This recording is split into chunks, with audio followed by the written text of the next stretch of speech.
ओम नमः शिवाय। मित्रों, आज हम आपको एक ऐसी टेक्निक से रूबरू कराते हैं, एक ऐसी टेक्निक, एक ऐसी तकनीक या टेक्निक, आप उसको कुछ भी बोलें, वो मैं आपको बताता हूं जिसको करने से आप अनेक लाभ प्राप्त कर सकते हैं। साधनाएं तो मैंने बहुत सारी बताई है, लेकिन ये साधना है त्राटक की साधना। त्राटक किसे कहते हैं? त्राटक हमारे जितनी भी इंद्रियां हैं और कर्म इंद्रियां हैं, सब में बड़ा कार्य है, लेकिन इंद्रियों के अंदर भी एक विशेष प्रकार की शक्ति रहती है। जैसे जिह्वा है, जिह्वा से मंत्र जाप करते तो शक्ति उत्पन्न होती है। कान है, कानों से सुनते हैं, और अगर आप इनको और सूक्ष्म से सूक्ष्म करते चले जाएं तो आपको देववाणी तक बीच में सुनाई देने लगती है। आंखें हैं, आंखों को अगर आप और सूक्ष्म से सूक्ष्म तक लेकर के चले जाएं तो आप बंद आंखों से ये भी देख सकते हैं कि कहाँ क्या हो रहा है। तो ये है आंखों की साधना, त्राटक की साधना। त्राटक का मतलब होता है किसी भी चीज पर ध्यान लगाना आंखों के माध्यम से, खुली आंखों के माध्यम से, तो ये त्राटक कहलाता है। ये इतना पावरफुल होता है, इतना शक्तिशाली होता है कि आपने एक बार किसी के ऊपर दृष्टिपात कर दिया तो निश्चित रूप से जैसा आप चाहेंगे वैसा ही सब कुछ होने लगता है। जितने भी हिप्नोटाइज वाले लोग होते हैं, अधिकतर वो त्राटक की साधना को महत्व देते हैं। क्यों? क्योंकि वो सारे शरीर की ऊर्जा को अपनी आंखों में समाहित कर लेते हैं। अब आप कहेंगे कि ऐसा भी हो सकता है कि हाँ, बिल्कुल हो सकता है। आपने महाभारत देखी होगी, टीवी पर भी आई थी और घरों में रखी भी रहती है, पढ़ी भी होगी आपने। महाभारत में जो दुर्योधन होता है, दुर्योधन की जो माता जी होती है गांधारी, तो उनकी शादी धृतराष्ट्र होती है। धृतराष्ट्र जी जो है देख नहीं पाते थे, उनको चक्षु नहीं थे, तो जब उनकी शादी हुई तो उन्होंने भी प्रण कर लिया कि जब मेरा पति नहीं देख पाता तो मैं भी नहीं देख पाऊंगी, और उन्होंने आंखों पर पट्टी बांधी। और आपने देखा भी होगा वो आजीवन पट्टी बांधकर ही रही। उन्होंने सिर्फ एक ही बार पट्टी खोली थी। कब खोली थी? महाभारत के युद्ध के समय जिक्र आता है कि जब महाभारत का युद्ध हो रहा था उससे पहले ही उन्होंने दुर्योधन को बुलाया, और दुर्योधन को बुला करके कहा कि बेटा, मेरे पास और तो कुछ नहीं है, लेकिन आज मैं तेरे को एक ऐसी आशीर्वाद प्रदान करूंगी, ऐसा आशीर्वाद प्रदान करूंगी कि जो है तुम्हारा शरीर वज्र का हो जाएगा और तुम्हारे शरीर को कोई भेद नहीं पाएगा। ऐसी शक्ति मैं तुम्हें प्रदान कर दूं। दुर्योधन बड़ा प्रसन्न हुआ, बड़ा खुश हुआ कि भाई आज माताजी उनको ऐसा आशीर्वाद देंगी, उसके शरीर पर दृष्टिपात करेंगी तो उसका शरीर वज्र का हो जाएगा। जब ये बात कृष्ण जी को पता चली तो बड़ा विस्मित हुए। उन्होंने सोचा कि अगर ये सब चीजें हो गई तो ये तो मरेगा ही नहीं किसी भी कारण से, इसको मारने वाला ही कोई नहीं है। कि फिर द्रौपदी की प्रतिज्ञा का क्या होगा, भीम की प्रतिज्ञा का क्या होगा कि जिन्होंने जो उन्होंने कहा था कि मैं तेरी इस जंघा को तोड़ूंगा गदे के साथ, तो बड़े वो हुए। तो उन्होंने एक युक्ति निकाली। युक्ति निकालने के बाद उन्होंने अपने कुछ लोगों को भेज दिया दुर्योधन के पास कि दुर्योधन, तुम माँ के पास जा रहे हो, माँ दृष्टिपात करेगी, तुम इतने बड़े हो गए हो अब, और उनके पास आप नग्न अवस्था में जाओगे। क्योंकि माता ने कहा था कि बेटा शरीर पर कोई कपड़ा नहीं होना चाहिए, तब एक बार मेरे पास आ जाना।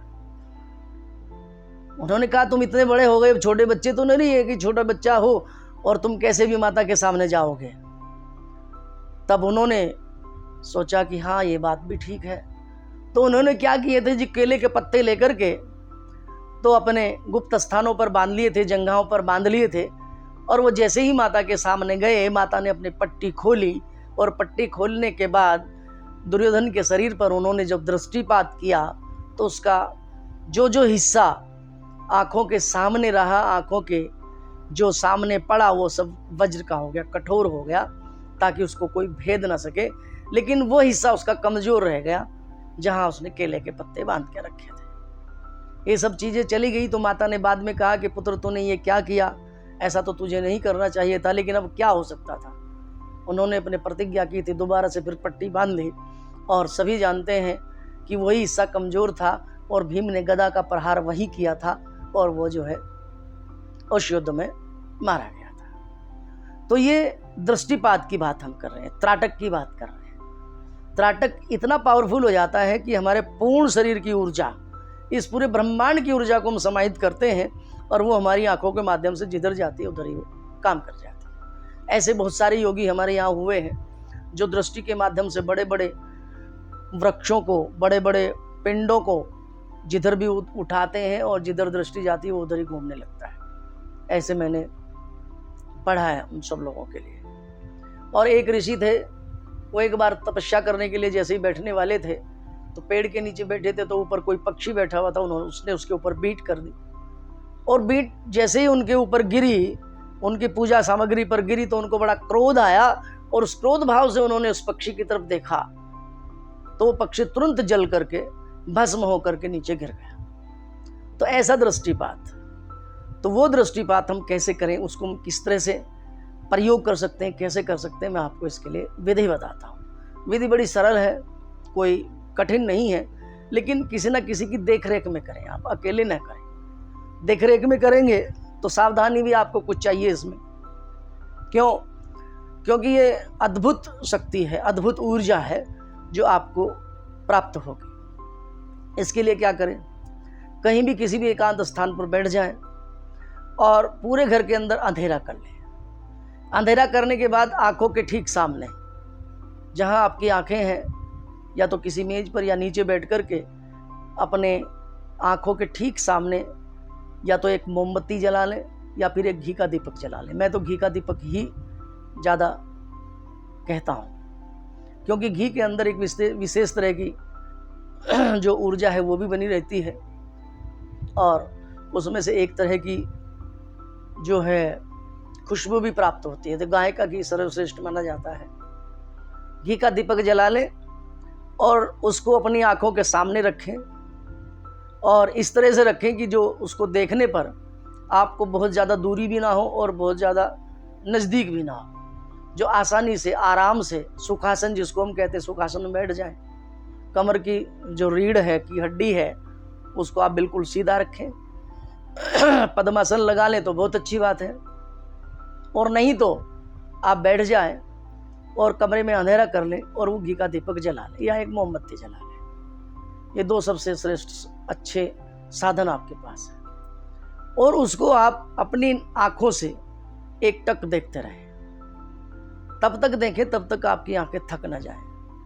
जब आपकी आंखें थक जाएं तो उनको बंद कर लें, विश्राम दें, और जब आंखों को आराम मिल जाए तो दोबारा फिर देखें। तो ये क्रिया आपको कुछ सेकंड से शुरू करनी है, और जब आप इसको लगातार करेंगे, कुछ सेकंड से आरंभ करके, तो ये मिनटों में चली जाती है।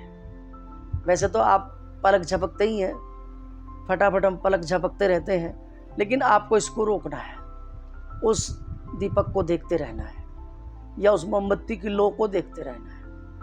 तो ये प्राथमिक है, ये पहली चीज़ है। जब आप इसको देखेंगे तो आपको मोमबत्ती ही दिखाई देगी, ऐसे ही चलेगा। अब जो इसका सेकंड स्टेप शुरू होएगा, उसमें क्या होगा, अभी तक आपको केवल मोमबत्ती की लो दिख रही थी, फिर आप उस लो के भीतर प्रवेश करेंगे। लो के भीतर जब आप प्रवेश करेंगे तो बाहर से वो लाल रंग की दिखाई देगी, लेकिन अंदर एक काला धब्बा उसके अंदर आपको दिखाई देना शुरू हो जाएगा। फिर तीसरे स्टेप में जाएंगे तो वो काला धब्बा आपका कभी सफ़ेद होगा, कभी फिर काला होगा, कभी सफ़ेद होगा, फिर कभी काला होगा। इस तरह से ये चेंज होता चला जाएगा, चेंज होता चला जाएगा, चेंज होता चला जाएगा। तो इस तरह से जब आप 10 से 15 दिन आपको हो जाएंगे, फिर एक समय ऐसा भी आएगा कि आपने आंखें बंद कर ली, और आंखें बंद करने के बाद भी आप देखेंगे कि मोमबत्ती की लो आपको दिख रही है। तो ये है तो बहुत देर की बात, लेकिन कुछ लोगों को जल्दी भी हो सकती है। तो जिस दिन ये हो गई तो ये समझो कि आपके पास वो सब कुछ आ गया। फिर आप क्या कर सकते हैं, फिर आप दीवार के आर पार भी देख सकते हैं, आप आंखों के ऊपर पट्टी बांध ले तब भी आप देख सकते हैं। तो ये जो साधना है, साधना ही कहूँगा, क्योंकि आपने आंखों को साधना है, त्राटक की साधना है। अपनी आंखों को एक जगह स्थिर करना, अपनी ऊर्जा को एक जगह स्थिर करना, और फिर धीरे धीरे ये इतनी बढ़ जाती है। आपने देखा होगा कुछ लोग सर्कस के जादू वाले भी जो होते हैं ना, वो आंख पे पट्टी बांध करके मोटरसाइकिल चलाते हैं, भीड़ के अंदर से होते हुए, तो उनके पीछे भी यही रहस्य काम करता है। और आजकल के एक और नई विद्या निकल कर आ रही है, कुछ बच्चे ऐसे हैं जो आंखें बंद करके पढ़ लेते हैं, आंखें बंद कर करके चल देते हैं, तो उनकी थर्ड आई जो जिसे हम कहते हैं आज्ञा चक्र जिसे कहते हैं, वो आज्ञा चक्र को एक्टिवेट कर लेते हैं। तो जब हमारा आज्ञा चक्र एक्टिवेट हो जाता है तो भी हम आंखें बंद करके पढ़ सकते हैं, आंखों पर पट्टी बांध करके पढ़ सकते हैं, किसी भी चीज़ों को हम कर सकते हैं। तो इस तरह के अभ्यास से भी आप इसमें निपुणता प्राप्त कर सकते हैं। लेकिन ये जो करेंगे तो आप अकेले ना करें, किसी की देख रेख में करें, क्योंकि जब आंखें थक जाती हैं तो उनको आराम कैसे देना है ये भी आपको जानना पड़ेगा। क्योंकि ऐसा नहीं है, क्योंकि आंखें लाल भी होंगी, आंखों से पानी भी आएगा, तो ये चीज़ें तो आपको करनी पड़ेगी। लेकिन स्वस्थ व्यक्ति ही इसको करे। जिसकी आंखों में प्रॉब्लम है वो इसको नहीं कर सकता, जिसकी आंख का ऑपरेशन हो गया मोतियाबिंद इत्यादि का, वो भी इसको नहीं कर सकता, और जिनकी आंखों में चश्मा चढ़ा है वो भी इसको ना करें, क्योंकि वो उस लायक की आंखें नहीं है। तो ये तो जितनी छोटी उम्र में आप कर लेंगे उतना ज़्यादा लाभ इसको मिलेगा। अगर आप छोटे बच्चों को ये करा दें तो उनके अंदर आजीवन ऐसी प्रतिभा पैदा हो जाएगी, आप देख करके दंग रह जाएंगे। तो ये चीज़ें भी आप कर सकते हो। त्राटक की साधना बड़ी अच्छी साधना है और बहुत सारे गुरुओं ने, बहुत सारे ऋषियों ने ये की है। आजकल बहुत सारे बच्चे भी कर रहे हैं, खास करके पढ़ने वाले बच्चों के लिए बहुत अच्छी है। जो बच्चे पढ़ने वाले हैं अगर वो कक्षा 7 से 8 से ही इसको शुरू कर दें और वो इंटर तक जाते जाते एक गजब की ऊर्जा उनके अंदर पैदा हो जाएगी। और सबसे ज़्यादा क्या होगा कि आपका जो ध्यान है वो एकाग्र होगा, आपकी जो पढ़ी हुई चीज़ है वो तुरंत याद हो जाएगी। जिस प्रश्न को आपको याद करने में आधा घंटा लगता है तो आप वो 10 मिनट में ही कर लेंगे। तो उन बच्चों के लिए बहुत अच्छी है, लेकिन देख रेख में करें, किसी की भी देख रेख में करें, क्योंकि आंखों को आराम देने के लिए क्या करना है, आंखें लाल हो जाए तो उसमें क्या डालना है, तो ये सब चीज़ें आपको वो इंस्ट्रक्टर जो भी होंगे वो आपको बता दिया जाएगा।